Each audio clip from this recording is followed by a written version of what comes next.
Hello, good evening. Sorry બહુ જ late થઈ ગયું છે મને ખ્યાલ છે વિડીયો પોસ્ટ કરવામાં.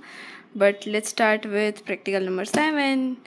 સો એમાં સૌથી પહેલાં છે practice on Windows interface and navigating Windows. એનો એમ છે જેનો હેતુ હોય વિન્ડો ઇન્ટરફેસ અને ગેટિંગની પ્રેક્ટિસ કરવી. ટૂલ્સ એના છે પર્સનલ કોમ્પ્યુટર વિથ વિન્ડોઝ 10 ઓએસનો ફૂલ ફોર્મ થાય ઓપરેટિંગ સિસ્ટમ 1 નંબર. પ્રોસિજર એની આ રહેશે. એમાં ટાસ્ક નંબર 1 છે આપણું identify the files folders and drives in Windows 10 desktop. Windows 10 એ વિન્ડોઝનું વર્ઝન છે. ઓકે, સૌથી પહેલું એનું આવશે સ્ટાર્ટ મેનુ અથવા ટાસ્ક બારમાંથી ફાઇલ એક્સપ્લોરને ઓપન કરો. આની અંદર તમે જોયું ટાસ્ક બારમાંથી ફાઇલ એક્સપ્લોરને ઓપન કરો.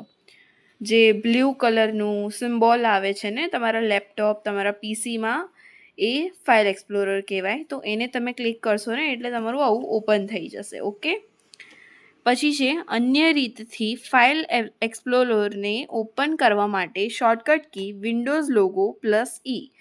વિન્ડોનો જે 4 કરીને ખબર 4 સ્ક્વેર હોય છે એ સ્ક્વેર એ વિન્ડોઝનો લોગો છે અને એ કી છે આપણી, બરાબર. તો એને આપણે ક્લિક કરીએ ને તો ફાઇલ એક્સપ્લોરર સ્ટાર્ટ થઈ જશે, ઓપન થઈ જશે. ઓકે, આકૃતિ 1 છે એની અંદર તમે જોઈ શકો છો કે ફાઇલ એક્સપ્લોરર છે. ઓકે, એના પછી છે નંબર 2 પીસીનો આઇકોન સિલેક્ટ કરો. પીસીનો આઇકોન તો બધાને ખબર જ હશે. ત્રીજું, તેમાં ડ્રાઈવ ડિસ્પ્લે થશે. ચોથું, જરૂર કોઈ ડ્રાઈવને સિલેક્ટ કરો અને ડ્રાઈવમાં ઈચ્છિત ફાઇલ અથવા ફોલ્ડરને ક્લિક કરો. પાંચમું, સિલેક્ટ કરેલ ફાઇલના એડ્રેસ પાથને નોંધો. એડ્રેસ બારમાં એડ્રેસ ડિસ્પ્લે થશે. અહીં સિલેક્ટ કરેલ ફાઇલનું location this PC local desk books છે. 6, વિન્ડોને ક્લોઝ કરો. તો આની અંદર તમે જોઈ શકો છો, બરાબર, કે આ ફાઇલ એક્સપ્લોરર ઓપન કર્યું. પછી આ વ્યૂ એ શું છે ટેબ્સ વિધિન ધ રિબન. આ હોમમાં જઈએ ને ફાઇલમાં શું આવશે સેવ એઝ એ બધું આવશે, બરાબર. હોમની અંદર આપણાને આ બધા આઇકન્સ આવશે. ઓકે, અને આ જ્યારે ઓપન થાય ને એમાં ક્વિક એક્સેસમાં તમારી પાસે આટલા ઓપ્શન્સ હશે. ડેસ્કટોપ હશે, ડાઉનલોડ્સ હશે, ડોક્યુમેન્ટ્સ હશે. પછી આ જે છે ને આ એરો ઉપરનો એરો એ back forward end up buttons એના માટે વપરાતું હોય છે, બરાબર. આ કેટલા ફોલ્ડર છે જેની અંદર બધું અપડેટ કરેલું છે. આ એક ફોલ્ડર બનાવેલું છે ડેસ્કટોપનું. તો એની અંદર શું હશે કે ડેસ્કટોપ પર એટલે તમારા સ્ક્રીન પર જેટલી બી એપ્સ હશે એ બધી આ ફોલ્ડરમાં હશે. ઓકે, પછી આ શું છે તો આ નેવિગેશન પેન છે. આ રિસન્ટ ફાઇલ તમે જે ઓપન કરી હશે ને અહીંયા બતાવશે. આ ફાઇલ છે અને આ ફોલ્ડર છે. ઓકે, હવે ટેક્સ્ટ નંબર 2ની વારી છે. ઓકે, ટાસ્ક કહેવાય, બરાબર. થોડું ઇંગ્લિશ, આમ તો ઇંગ્લિશ મીડિયમ છે પણ થોડું ધ્યાન રાખો. Identify the utilities of Windows 10 setting. પહેલું છે સ્ટાર્ટ. સેટિંગ પર ક્લિક કરો અથવા વિન્ડોઝ લોગો એક્સને ક્લિક કરો. આ એની કી છે, આ યાદ રાખી લેજો. જે વિન્ડો ટૂલ્સ અને યુટિલિટીનું મેનુ દર્શાવે છે, જે આ તમે જોઈ શકો છો એ દર્શાવે છે, બરાબર. બીજું છે સેટિંગ્સને સિલેક્ટ કરો. આમાં નહીં, મતલબ જે તમે વિન્ડો એક્સ કરીને ઓપન કર્યો હશે એની અંદર સેટિંગ્સ ઓપન કરો ને એટલે તમારું આવું ઓપન થઈ જાય. પછી આની અંદર બી સેટિંગ્સ આવે છે તો એની અંદર બી આવી રહ્યું, એની અંદર બી તમારે જઈને સેટિંગ્સ કરવાની હોય છે. ઓકે, લાઈક સેટ કરવાનું હોય છે બધું. ત્રીજું છે મોડિફાઈ અથવા કસ્ટમાઇઝ કરવા માટે ટૂલ સિલેક્ટ કરો. ચોથું, ચેન્જીસને અપ્લાય કરવા માટે ઓકે ક્લિક કરો અને વિન્ડો ક્લોઝ કરો. જે પણ તમારે આની અંદર ચેન્જીસ કરવા છે એ તમારે સિલેક્ટ કરી લેવાના. જે તમારે કરવું છે એની અંદર કરી લેવાનું અને પછી એને ક્લોઝ કરી દેવાનું. ઓકે, તો આ વિન્ડોઝ સેટિંગ છે. એની અંદર 1 2 3 4 5 6 7 8 9 10 11 12 13 14 આ 14 ટૂલ્સ છે. એ બધા ટૂલ્સ તમારે યાદ રાખવાના છે. કેમ? કારણ એનું એટલું કે આ એક કોમ્પ્યુટર ઓપરેટર પ્રોગ્રામિંગ આસિસ્ટન્ટની એક બુક છે જેની અંદર તમને તમારે ડિપ્લોમા ના કરવું હોય, તમારે ITI ના કરવું હોય, એ બધું જ આની અંદર શીખવાડવામાં આવશે. તો આ તમે યાદ રાખી લેશો ને તો તમારે ખાલી ખોટા ખર્ચવાના પૈસા નહીં થાય. સમજી ગયા?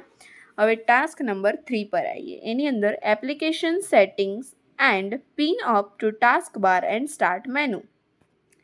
એમાં છે સ્ટાર્ટ મેનુ અથવા ડેસ્કટોપમાંથી પ્રોગ્રામમાં ટાસ્ક બારને પિન કરી શકાય. સ્ટાર્ટ મેનુના ઉપયોગ દ્વારા પિનઅપ કરવા માટે સ્ટાર્ટને ક્લિક કરો અને ત્યારબાદ જે એપ્લિકેશનને પિન કરવી હોય તેને લોકેટ કરો.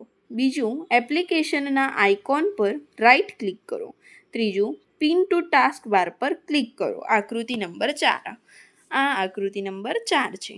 એની અંદર તમે જો pin to task bar, open file location, run as administrator, unpin from start, move on top. તો આવું છે. એ તમને જ્યારે હું કોમ્પ્યુટરમાં બતાવીશ ને ત્યારે તમને આ ખબર પડશે. હમણાં તો તમારે ખાલી આ જોઈ જ લેવાનું છે.